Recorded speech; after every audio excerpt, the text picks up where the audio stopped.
संभल में हिंसा के बाद से मनाई जाने वाली पहली होली को लेकर राजनीति चल रही है। अब मुख्यमंत्री योगी आदित्यनाथ ने कह दिया कि होली साल में एक बार आती है। जुमे की नमाज तो हर सप्ताह पढ़नी पड़ती है। ऐसे में जरूरी नहीं कि जुमे पर नमाज पढ़ने लोग आएं, मस्जिदों में ही आएं, घरों में नमाज पढ़ सकते हैं।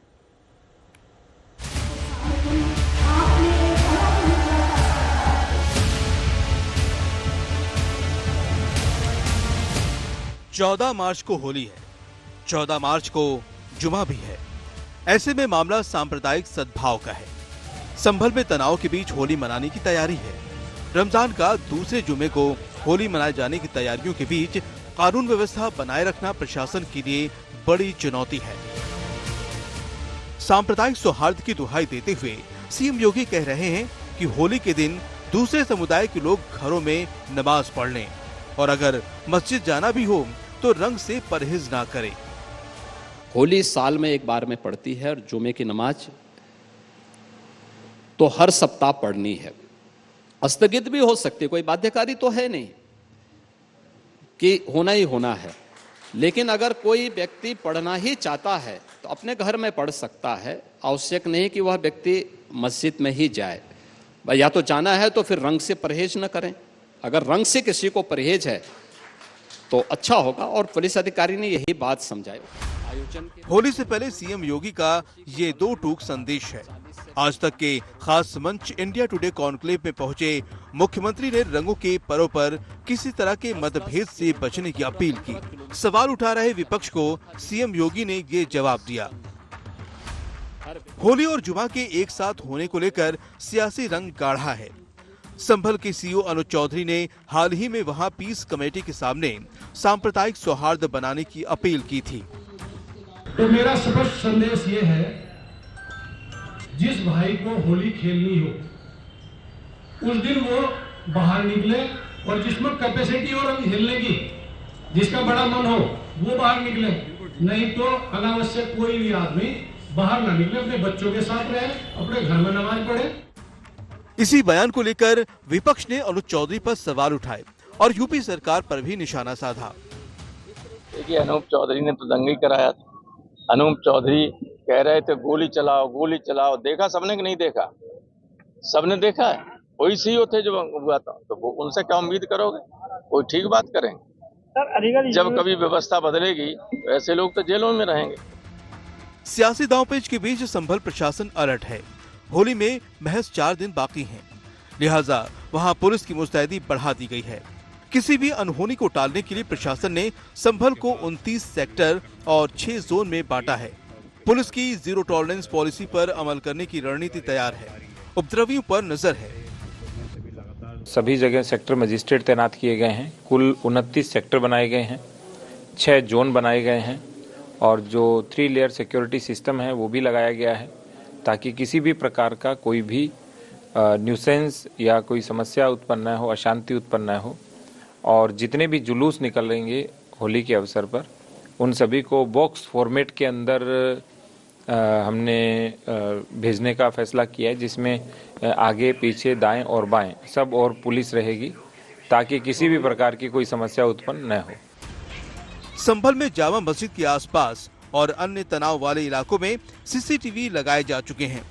कई अन्य उपाय भी किए गए हैं ताकि हालात आउट ऑफ कंट्रोल न हो। संभल से अभिनव माथुर के साथ आज तक ब्यूरो। उत्तर प्रदेश के मुख्यमंत्री Yogi Adityanath India today conclave में पहुंचे तो उन्होंने अकबर और औरंगजेब को लेकर अपनी राय रखी और कहा कि ये राष्ट्र के नायक नहीं हो सकते। अगर कोई औरंगजेब को अपना नायक और आदर्श मानता है तो मैं मानता हूं कि वह एक कोई मानसिक विकृति का शिकार है।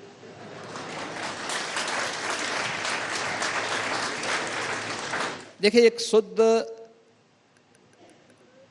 बुद्धि वाला व्यक्ति औरंगजेब को किस मायने में आप एक नायक के रूप में प्रस्तुत करना चाहते हैं? कोई सभ्य मुसलमान भी अपने पुत्र का नाम औरंगजेब नहीं रखता, क्योंकि औरंगजेब ने अपने पिता शाहजहां को ही कैद कर दिया था। एक एक बूंद जल के लिए तरसाया था। शाहजहां ने अपनी जीवनी में लिखी है कि ऐसा कमबख्त पुत्र किसी को पैदा न हो, जिसने मुझे जीते जी तो मारा ही, कम से कम तुमसे अच्छा तो वह हिंदू है जो अपने बूढ़े माँ बाप की सेवा तो करता है और मरने के बाद श्राद्ध कर्म के माध्यम से उन्हें जल तर्पण, श्राद्ध आदि के माध्यम से तर्पण भी देता है। यह बात शाहजहां स्वयं लिखता है, तो कोई सभ्य व्यक्ति भी नहीं ये नाम लिखता, ये नाम रखता। और दूसरा, भारत की दृष्टि से, भारत की आस्था की दृष्टि से देखेंगे तो काशी में काशी विश्वनाथ का जो मंदिर ज्ञानवापी के नाम पे था, उस ज्ञानवापी के भगवान विश्वनाथ के धाम को इसी औरंगजेब ने तुड़वाया था। मथुरा में श्री कृष्ण जन्मभूमि के मंदिर को इसी ने तुड़वाया था। हजारों मंदिरों को तुड़वाया था। भारत की आस्था के साथ ये व्यक्ति खिलवाड़ किया था। हिंदुओं पे जजिया कर लगाया था। भारत के अंदर लाखों हिंदुओं का कत्लेआम किया था और उसको कोई आदर्श माने तो यह तो, और इसलिए इस प्रकार की मानसिक विकृति का उपचार का सबसे अच्छा सेंटर उत्तर प्रदेश है। उत्तर प्रदेश में आइए ना, हम बहुत अच्छे ढंग से उपचार करवाएंगे। इंडिया टुडे कॉन्क्लेव में दिए मुख्यमंत्री योगी आदित्यनाथ के एक बयान को लेकर आज समाजवादी पार्टी के प्रमुख अखिलेश यादव ने ट्वीट किया। जो युवा प्रयागराज में सरकारी नौकरी की उम्मीद लेकर आए, उनके लिए तो वैकेंसी निकली नहीं, लेकिन इनकी बाइक की सीट की वैकेंसी जरूर निकल गई। इसे उपलब्धि मानना कहाँ की बुद्धिमानी है। वैसे पर्सनल बाइक का कमर्शियल इस्तेमाल। अखिलेश यादव, अध्यक्ष समाजवादी पार्टी। अखिलेश यादव मुख्यमंत्री योगी आदित्यनाथ के जिस बयान को लेकर सवाल उठा रहे हैं, आइए हम वो बयान आपको सुनवा देते हैं। होटल धर्मशालाओं में तो कोई रूम थे नहीं खाली, लोगों ने होम स्टे बनाए थे। महत्वपूर्ण जो मार्ग थे, हाईवे थे, वहां पे लोगों ने अपने घर, अपने गांव में चले गए। गांव होटल को उन्होंने, अपने घर को उन्होंने होम स्टे बना दिया। प्रयागराज में 4 लाख छात्र जो प्रतियोगी परीक्षाओं की तैयारी करते हैं, आप आश्चर्य करेंगे, उन सभी 4 लाख छात्रों ने अपनी जो नई बाइक खरीदी होगी उसका खर्चा निकाल दिया। पूरा जितना उन्होंने खरीदा था उससे ज्यादा उन्होंने उससे कमा लिया। प्रयागराज में एक ऐसा नाविक परिवार है, बड़ा परिवार है, 130 नाव हैं और 45 दिनों में 30 करोड़ की उन्होंने कमाई की है।